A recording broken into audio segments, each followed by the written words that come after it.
What's happening, y'all? Good morning, good afternoon, good evening, even good night to those of you that are watching this uh, podcast.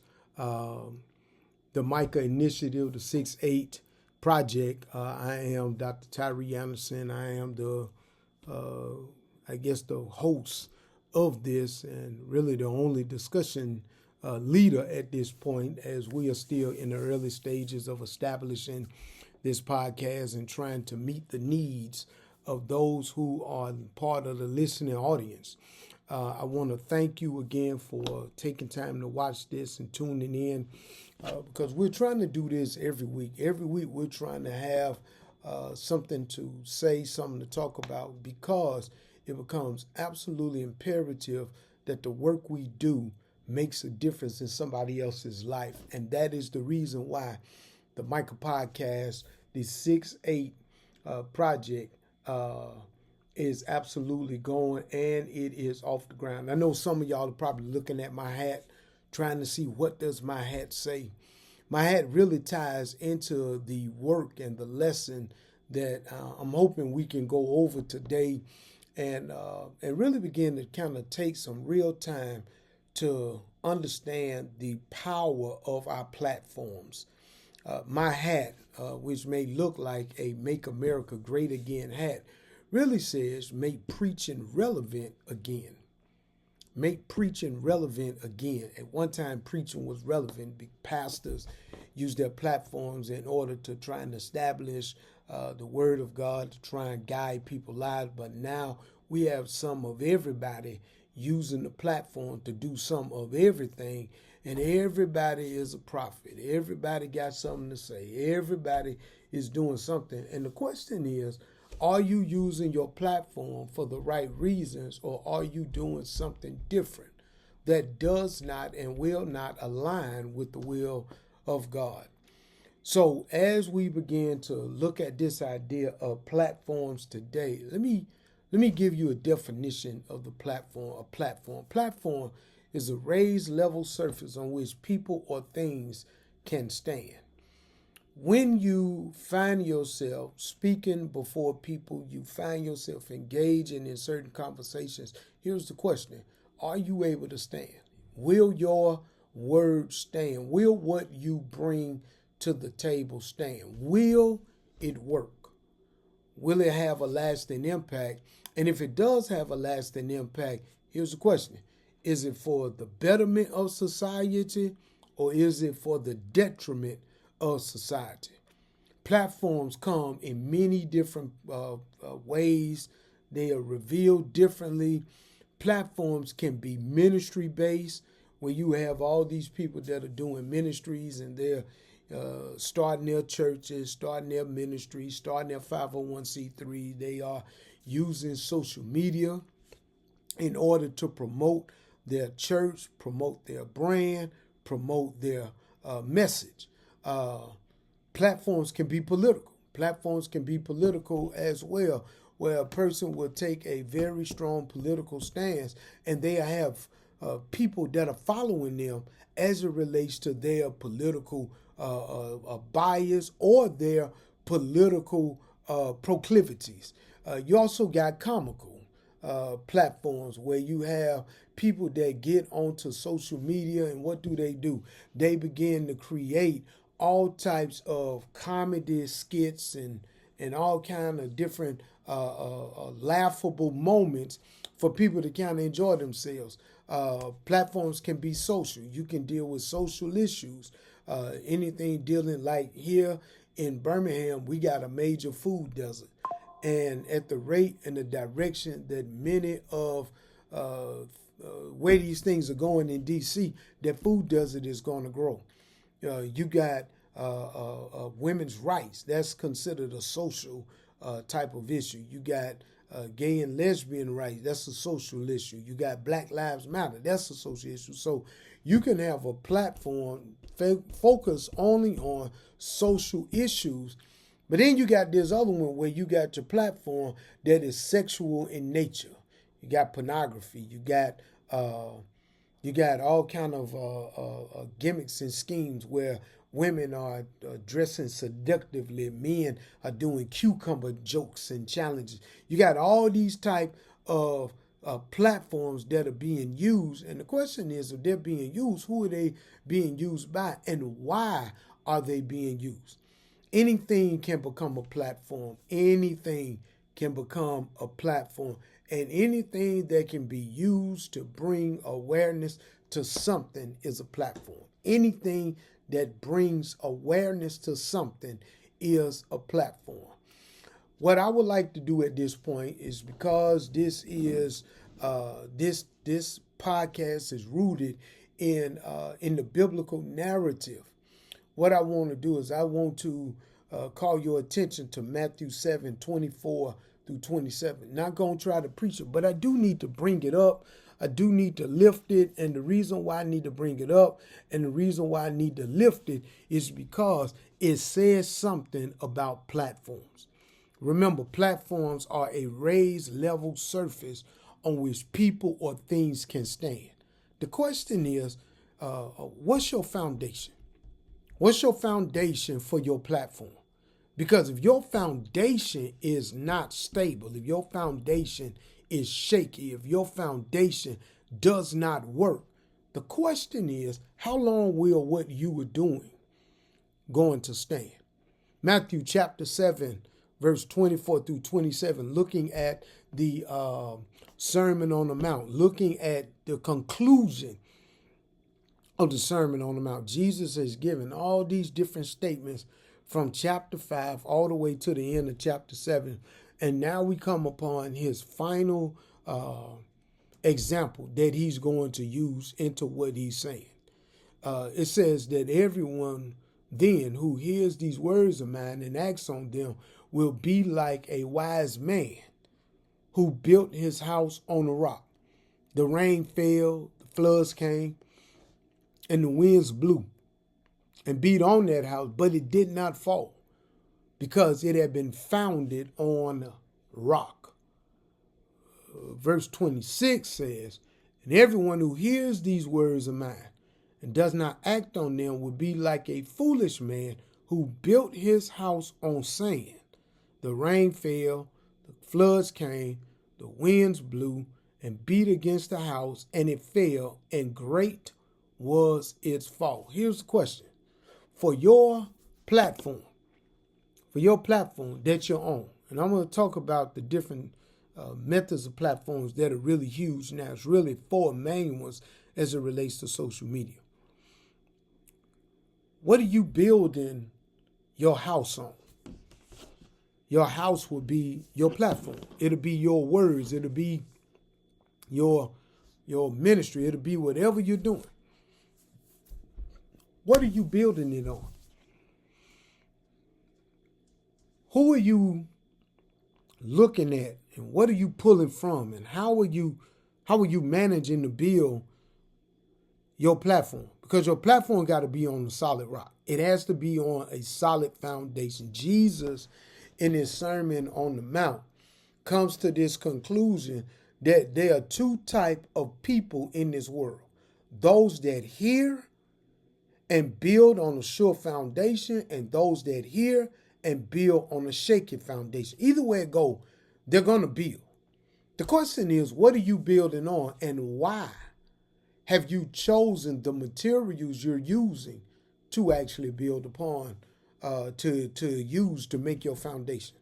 Your foundation is critical because the foundation will determine not just how strong the building will be, but also how tall the building can stand. You got to go deep if you want to build high. If you're building and your foundation is shallow, is short, is simple, here's what's going to happen. Whatever you got going to fall. Whatever you got going to fall. And so when you think about your platform and you are using social media and you're trying to build some type of online community, there are a few things that you need to think about and a few things you need to bring into consideration. Because effectively in ministry, being effective in ministry is dependent upon several things. One, It is crucial for reaching diverse audiences. Your platform got to be able to reach diverse audiences. You can't just speak to only one audience because you're not going to be able to have a broad approach and a broad following. Got to have diversity, which is something that's kind of frowned upon today. In this nation, diversity is frowned upon. Everybody wants to talk about DEI. Everybody wants to talk about being woke.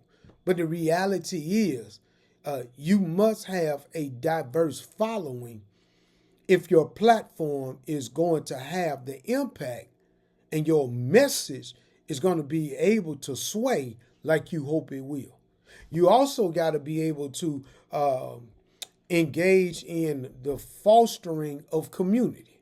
How you going to build community if there's no diversity? How you going to reach a diverse community if there's no community? How you going to reach a diverse audience if your community is not diverse?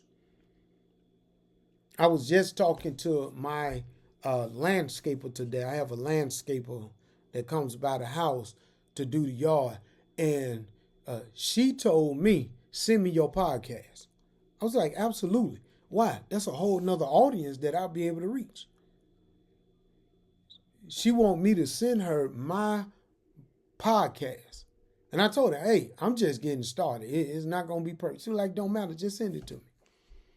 She know the work I do. She know I'm always in and out of town, always in and out of the country, doing work, doing the work that's required in order for the ministry to be laid. The foundation got to be laid. But then you also got this, that ministries that are effective also expand the impact of their faith-based message. They expand the impact. One of the things that I've noticed online with a lot of people that are really big in their podcast is that they are dogmatic by the law. They are dogmatic by the law. They use the Jewish law to justify their personal attack on certain people. They're legalistic in their approach. Well, guess what? They're not going to have an expanding impact outside of those that are legalistic as well. They haven't discovered that grace and mercy actually accompanies every believer. And even in the moments that we make dire mistakes, the grace of God, if we repent, the grace of God is there to deliver us and save us and forgive us. That's the thing that a lot of people don't seem to get. They don't really seem to understand.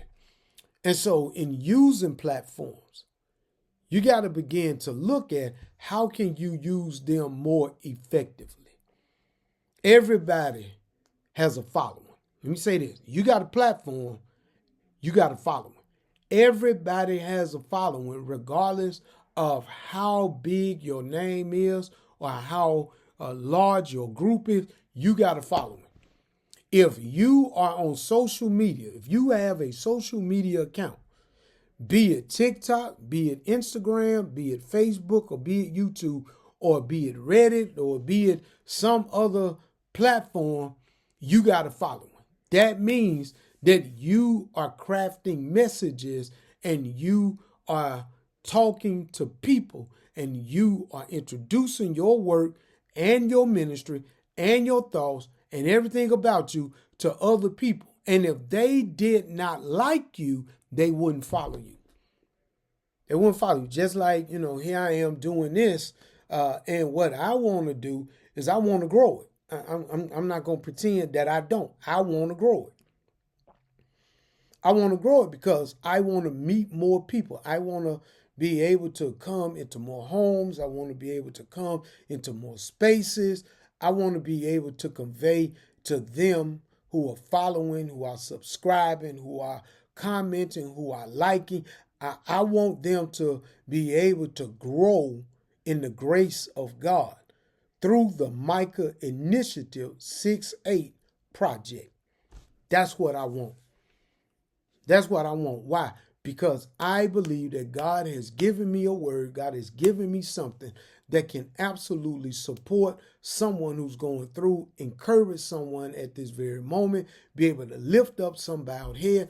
I believe that this is the reality that we are living in today, and that the future of communications are slowly dwindling in many of our churches, but they're growing exponentially in the podcast and social media era.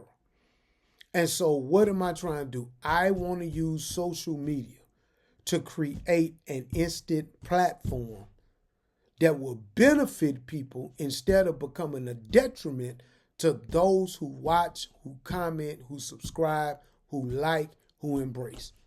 You got to be able to use your platform for the right reasons. And I want you to understand why. Because I don't think many people are aware of the impact social media has on people around the world. It's not just in the United States. It's not just between a certain age bracket. No, social media will always create an instant platform. Let's just take TikTok, for instance, because I want you to see this. TikTok, according to Sin Short, which is a France-based AI media conglomerate, this is what they report. They report that TikTok experiences over 1 billion views every day. 1 billion views every day. This translates into 41.67 million views per hour, 694,444 views per minute, and roughly 11,574 views per second. That's a lot. That's a lot. And the thing about TikTok, from what I was able to gather in my research, is that they have 26 categories. So what do they have? They got something for everybody. They got something for everybody. My daughter was talking to me early on about TikTok. She said, Daddy, they got a Christian channel.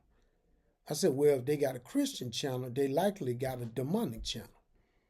Because if they trying to reach everybody, they don't care who come on and do what they got to do. That's TikTok.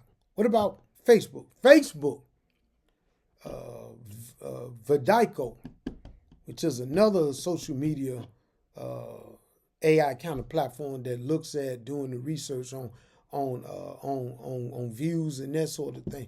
Listen to what they report about Facebook. It said that Facebook generates an impressive 8 billion views daily. 8 billion views daily, highlighting the platform's popularity for video content. Watch this. Consumption. That means that you can't live off Facebook. We did a 30-day social media fast during leading up to Good Friday. Did 30 days. We started a few days before Lent, but no news, no social media for 30 days. And people were telling me on Sunday that that was the best thing that could happen to them. They absolutely got unplugged and unhooked from social media because many of them was on Facebook. But there's a consumption. There is this yearning. It's almost this idolatry and this worship component that when you wake up in the morning, what's the first thing you look at? Your social media account. Seeing who got something to say. Why are you looking at that and you just woke up first thing in the morning? Have you not thanked God for waking you up? Have you not thanked God for allowing you to rest the previous night? Or the first thing you do, you need to see what's happening in the world. Facebook generates 8 billion views on videos. Facebook content can be broadly categorized into status updates. You just update folks, telling them what you're doing. You just go on and tell them everything that's going on. I'm at the doctor's office and they're taking too long. Update your status. But then you got images. Right before this broadcast, right before this podcast, right before I pressed the play button, I actually broadcast. I did put up 2 images. one of my 8th anniversary here at the First Baptist Church of Ensley. And the second one was talking about what I'm preaching this coming Sunday. I always post that on Friday. So if anybody is interested in coming to First Baptist Ensley, they'll be able to come. But you got carousels. You got all these different videos. Got a carousel of videos that come up, and you can scroll through, and then you can start watching all these different videos. You got events. People post their events on Facebook. You got user-generated content. You got contests. You got polls. You got link polls. You got some of everything. But 8 billion views daily. Then you got Instagram. Instagram experiences a massive number of views daily.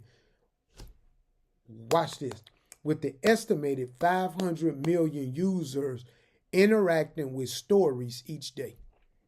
It's not as many as Facebook. It's not as many as Facebook. It's not as many as TikTok, but you still got 500 million people interacting with stories each day. Now, in addition to that, over 200 billion reels are played across Instagram and Facebook daily, because Instagram and Facebook are one. They are interrelated. They are owned by Mark Zuckerberg. And so Instagram and Facebook are connected. The platform sees 95 million photos and videos shared every day. 95 million. But then you got YouTube. YouTube is actually owned by Google. And the thing about Google is that the moment you open up a Gmail account or you open up a Google account, you automatically open up for yourself a YouTube channel. Everybody that has a Gmail has a YouTube channel. Whether they use it or not is a totally different story. But if you got a Gmail account, you also have a YouTube channel. And you got access to be able to upload videos and do all kind of stuff on YouTube. But here's the thing about YouTube. YouTube experiences over 1 billion hours of videos viewed per day. 1 billion. Translating to approximately 5 billion individual video views. This includes 70 billion views generated by YouTube Shorts daily. The platform also sees an estimated 83 million active users a day. This is where it all goes crazy. This is where it's all blown up. This is where it all loses the attention span of many, because you got so much to look at. You can choose what you want to look at. You can choose the different categories. You can choose to do different things. And here's the reality. Every time we post, and I say we because I have a YouTube channel, have Facebook, have Instagram. I have a TikTok, but I'm not actively involved in it. I don't post nothing on TikTok. But I got 3 different platforms in which I use to post. That does not include LinkedIn, because your LinkedIn profile is also one. That does not include your alumni group. That does not include using WhatsApp. That does not include using all the different ways in which you can post, you can lead, you can guide, you can transform. I just use WhatsApp for a meeting I had with our Ghanaian partners that I'm going to see in September. So I'm using platforms. I'm using media platforms, but I'm trying to use them for the right reason. So here's the reality. Every time we post on one of these social media platforms, we are reaching someone that we are impacting either for a positive or a negative manner. That's it. They got these algorithms, right? These algorithms causes your videos to be generated or your pictures or your friends because they notice what you look at. How long do you spend online looking at something? How long do you spend online?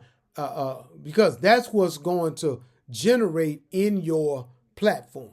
Because I deal with so much stuff in Africa, a lot of African feeds come into my platform. Because I'm a basketball enthusiast, basketball feeds come into my platform. Because I love to cook, cooking and recipes come into my platform. All these are tied into the algorithm that somebody put together. But if I was into debauchery, if I was into negativity, if I was into something that would become detrimental to people, that'll populate as well. And so whenever you are watching your social media, they're taking note and they're going to give you different things for you to look at while you are doing it. And so social media platforms that you get on. So if you give an update or a post, guess what?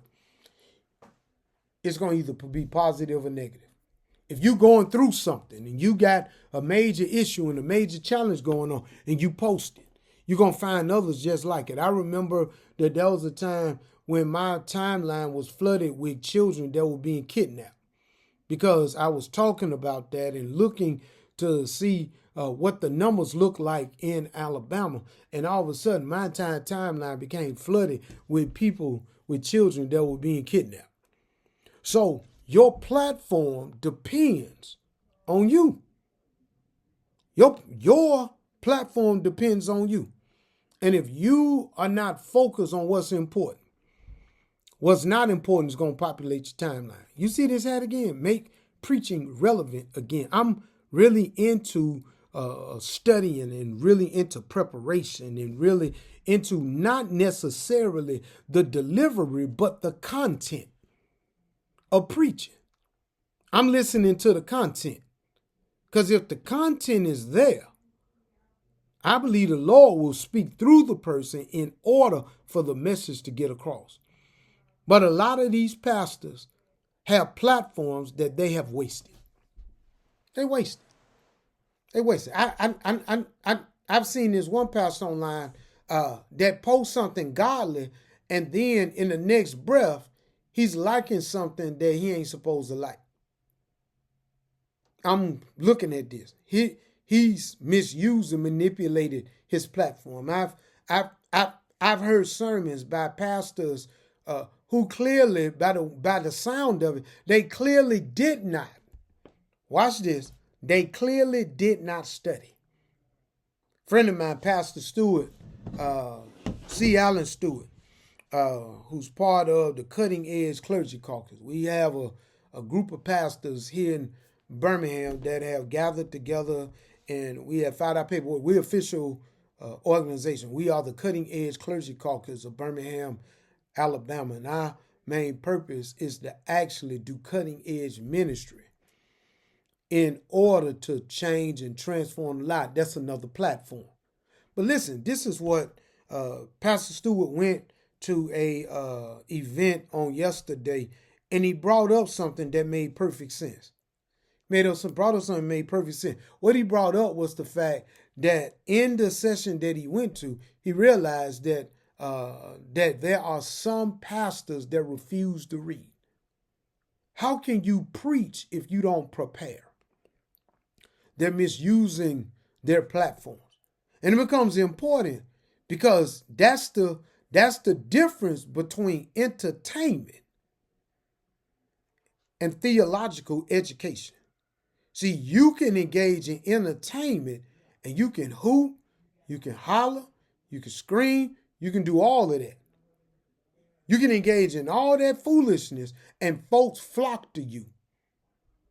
Folks flock to you. And the reason why they flock to you is because they want that foolishness. Because they want entertainment.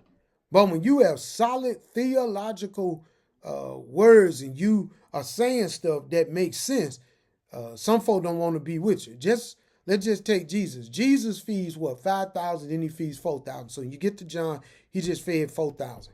John chapter 6, all of a sudden, Jesus confronts those who are following him because they don't want what he has. They want what he can do.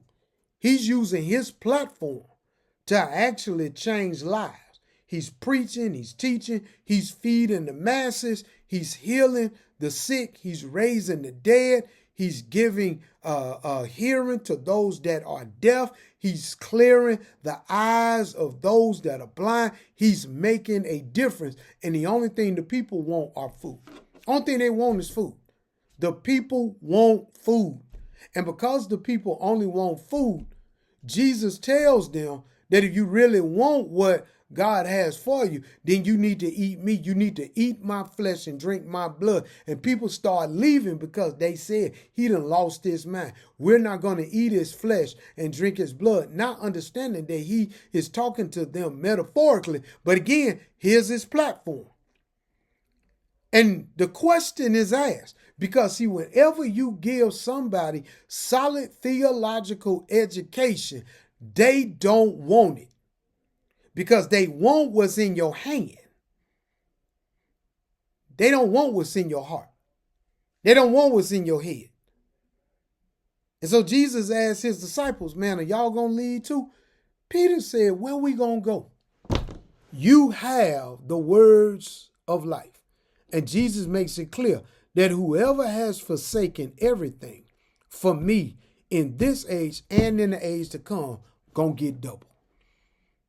See, people don't want to have a hard time. They want what is easy. They want what is light. They want what they are able to put in their pocket or in their mouths. And there are people who are on these different social media platforms. TikTok, Instagram, Facebook, and YouTube. And here's what they're doing. They're doing things to put food in their mouth and money in their pocket. The amount of debauchery that takes place on social media, the amount of sexual deviance that takes place on social media, the amount of poor preaching that occurs on YouTube.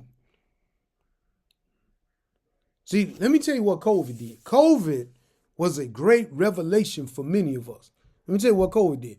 COVID allowed us to witness those who could teach and those who couldn't, because everybody started rushing to YouTube.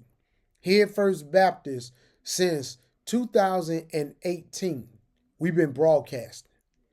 We've been broadcasting live. We started on Twitter, YouTube, and Facebook. We started with our Mevo. So we started online 2 years before COVID struck. So we had been doing it for a minute. And in us doing it, we helped a lot of other pastors out that found themselves caught with COVID because their people couldn't come. And this is what we discovered when we started helping out many and talking to guys. And you could begin to see many people around the country trying to get to their people. See, hooping is different in person when that organ is hitting at, what's that, B, C, D, and E, whatever these notes are, because I'm not a hooper. But it hits different when you in the sanctuary versus being at home talking into a camera and you don't know who's on the other end. I have no idea who's going to watch this. I'm going to do it. The Lord told me to do this podcast. I'm going to do it. I'm going to post it. We're going to see where it goes from there. But I'm going to do what the Lord told me to do. I don't know who on the other end. Just like every Sunday when I was preaching at First Baptist, I had no idea who was on the other end. The only people that were in the sanctuary, was our minister of music, whoever he told to come sing, our media ministry, and me. It was no more than 4 to 7 people. But I was using this platform for the positive. Many have been using these platforms. They have not been called to teach. They have not been called to preach. They have been called to do something else, but they ain't been called to do this. And the reason why is because they have always misused their platform. Telling people to come and give seed money, telling people to come do this. No. I got it. I got it. You want people to give, but man, you're not putting in the work. So let's go back to what Pastor Stewart said. There's a lot of pastors that won't read. If you don't read, how do you expect for God to speak through you with what God has led you to take a look at? You're into entertainment. It's all about entertainment. The buck jumping, the huckabucks, the, quaking. Really, you doing all that? Why is it that the Holy Ghost is only effective behind the walls, but not out in the community where the people need the help? So you got to understand what social media can do using your platform properly. Using your platform properly will help you reach a global audience. When COVID shut down, many people became a global ministry. Platforms to help you reach a global audience. Every Sunday, we got somebody from India with his church watching First Baptist Church events. Every Sunday. Every Sunday, I'm talking to my colleagues and friends in Africa about what I preach. Every Sunday. If I don't talk to them on Sunday, I tend to talk to them on Monday. A global audience. First Baptist went from worshiping and broadcasting here and literally thinking that we're just in this state to actually broadcasting on a worldwide scale, where now First Baptist Church of Inslee is broadcasting into 27 different countries. Friend of mine, Pastor Trent Williams, down in Alexander City, pastors the Miracle Baptist Church. That was a pastor from Pakistan, a Christian pastor in Pakistan who reached out to him to be their pastor. And they have in the churches and all stuff, they got over 10,000 people. Every week, Pastor Williams is preaching to over 10,000 people. He had never had done that. Just sitting in the house at Miracle and only standing up on Sunday at Miracle preaching. So when I tell you the global audience is there, global audience is there. How do we know? Because we get platforms that come from Africa with comedy and drama and all this stuff. We get that. And if we get that, I know for a fact because of things I've seen on TV over there, they get our stuff too. Here's what it does. It also helps to build and foster a like-minded community. A like-minded community is built and fostered by social media. There's a reason why you can find that one social media platform can have 300,000 people that are following. These are like-minded people. They all like what the podcaster is saying. This is the reason why you got people that might not be able to be your friend on Facebook, but watch this. They can like your page, and every time you go live or every time you post, they get a message. How do I know that? Because the other day, in preparation for this, I lack of a better term, I decided I was going to post something controversial about accredited schools and why some people keep telling people to go to accredited schools. And my concern for that is that when these people get the bug and they want to go to school and get theological education, here's what they're going to run into. They're going to run into the fact that their classes that they took in a school was not accredited. Therefore, their classes can't transfer and they got to start all over again. And because they got to start all over again, now they're mad. So why are we continuing to promote and send folk there? And I posted, my daddy graduated from a non-accredited Bible college. But when I told my daddy that I had accepted my call, this is what my daddy told me. He said, son, go to seminary. He said, go to seminary. He said, not just any seminary, go to an accredited seminary. When I talked to my father in the ministry, and I told him I accepted my call, he told me I need to go to seminary. It was confirmation. And I said, okay, I'm going to go now. He said, now finish up your master's in American history first, because I was a graduate student at George Mason. He said, finish that up, because I had another year left. And when I said yes, I got fellowships and money, books paid for, tuition.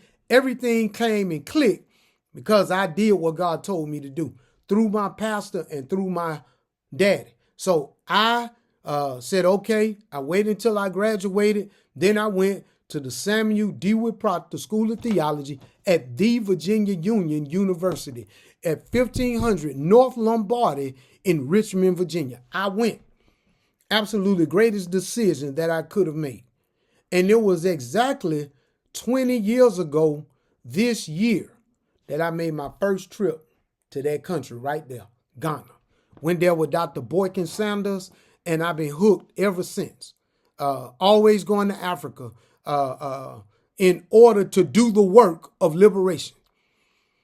And so what I found is I found other people that are like-minded. So I'm taking other folk with me. But it's because of the videos and the pictures and the things I posted on social media. This global audience, I began to build and foster a like-minded community. And then here's the other thing. Doing these platforms the right way, here's what it does. It helps to amplify our message and our ministry. Your message is amplified. You think people going to talk about this hat? Absolutely. People going to see that hat and say, wait a minute, what does that say? Let me put it around so you can make sure you see it. It's a message. It's amplified. I go to the conventions. I'm a officer in the convention, National Baptist Convention, USA Incorporated, in the Congress of Christian Education. And I'm there. And when I walk around the convention with this hat, I got people stop me and say, hey man, I need to see your hat. I went out to a restaurant here in Birmingham. Not to give free publicity. I ain't got nothing from them, but the food was good. But I was leaving Ruth's restaurant. It's a soul food joint.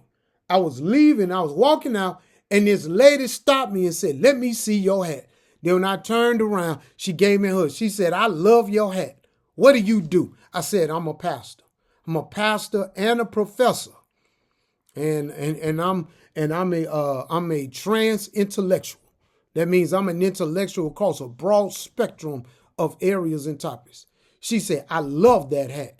I wish we had more relevant preaching. It amplified the message, just as this broadcast is going to amplify the message.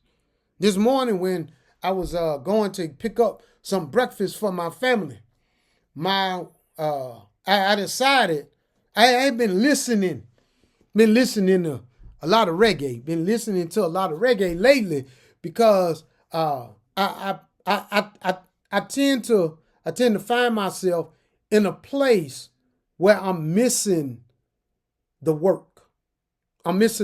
So I listen to a lot of African music because it's global. Thanks to Apple Music, I can get a chance to listen to this global music. But I pulled up my favorite artist, the super band that I absolutely love, Steel Pulse. I love Steel Pulse, and I love their music because their music is rooted in love and liberation. And as I'm listening to Steel Pulse, as I'm enjoying it, it dawns on me that Steel Pulse is using their platform to spread a love of humanity across the globe, and anti-establishment, anti-hate, anti-divisiveness. Steel Pulse is doing this, and people who listen to them absolutely love them. They are exactly what we need and who we need. So as I listen to Still Post, as I go through and I enjoy their message, here's what I'm realizing. Here's what I'm noticing. Man, I feel good after I listen to it. It's a platform. But if I pull up some other stuff, try to listen to some of this hip hop. I can't do it because it's negative, it's derogatory, it's debauchery, talks about selling drugs, talks about having no problem killing people, having no problem raping people. Even some of it even encourages pedophilia. I can't listen to that. I can't allow that to get into my spirit. Because the moment I let that get in my spirit, then I begin to feel a certain kind of way. I got to have something that is going to help me, guide me, lift me. I can listen to Frankie Beverly and Mays. I can listen to Motown. I can listen to some Al Green. I can listen to certain types of music, but certain types won't work. Here's why. Their platform is based on something I can't agree with. So here's the question. It's kind of wrap up. Here's the question. What message are you conveying from the platform you are using? What did you post this morning on Facebook? What did you post? What did you say this morning? What did you share this morning? What did you share?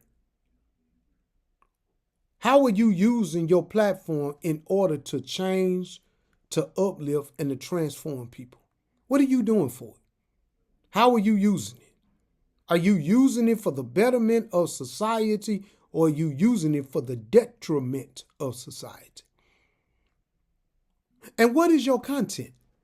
What's your content? This is mine. This is mine. This will go on YouTube, and then I'll get it, and I'll try to edit some of it and clean it up and send it on over to Facebook, and then put it on YouTube. Put it on Instagram. But listen, what's your content? Let me tell you what I do. I've been doing this for years. I'm seeing other people do it now because they told me they like what they see me doing. I do something called a rolling commentary. It's a rolling commentary. You know what a rolling commentary is? A rolling commentary is when I'm driving down the street. I got the camera playing. I'm not looking at the camera. I know it's there. I've been doing it longer. I know it's there. And I'm talking about what I believe is critical and important.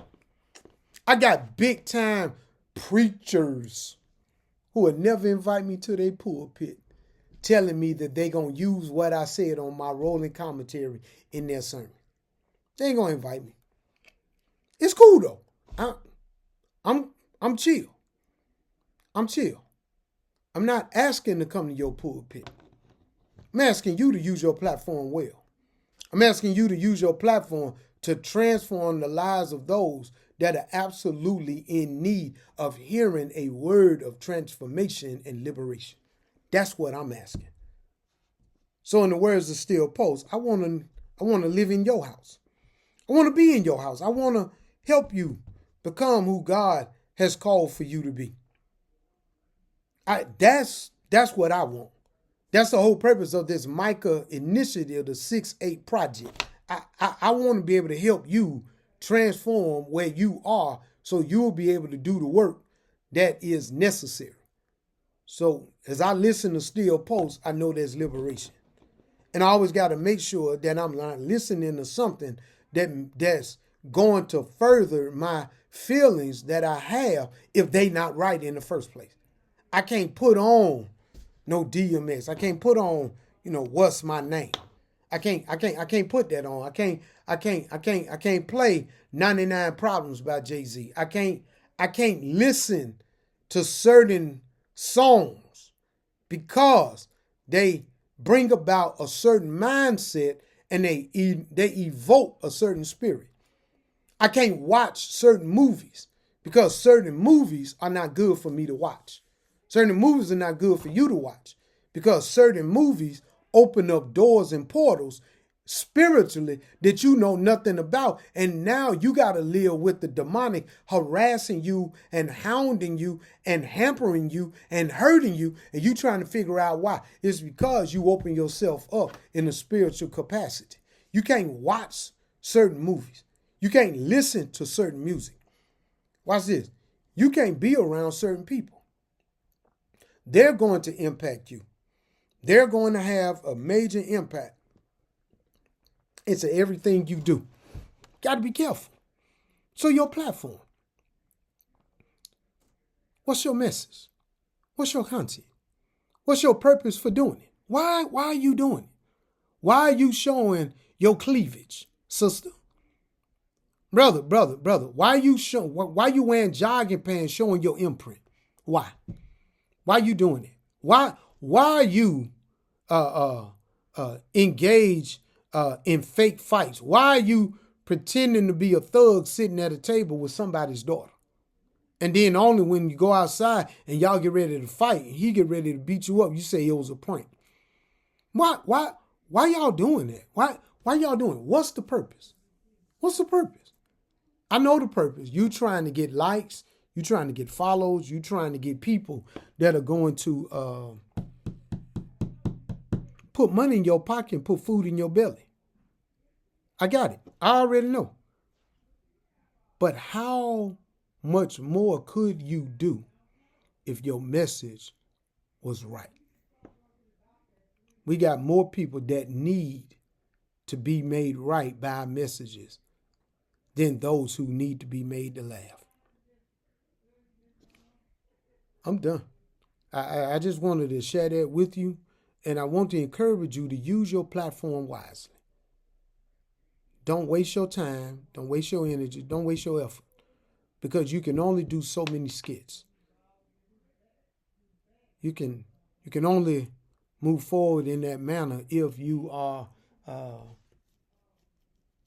if you're actually legitimately funny and creative. Let's use it to uplift people. Let's use it to meet people where they are and transform their lives. So listen, this is what I need you to do. I need you to press that subscribe button. I need you to comment. I need you to share. I need your support, because I want to do this and I want to get to a broad base, because the platform matters. And I believe this platform is right. Again, I'm Dr. Tyree Anderson, the Micah Initiative, the 6-8 Project. Follow us. Follow us. Make sure you're following us. I'm going to holler at y'all. Bless y'all.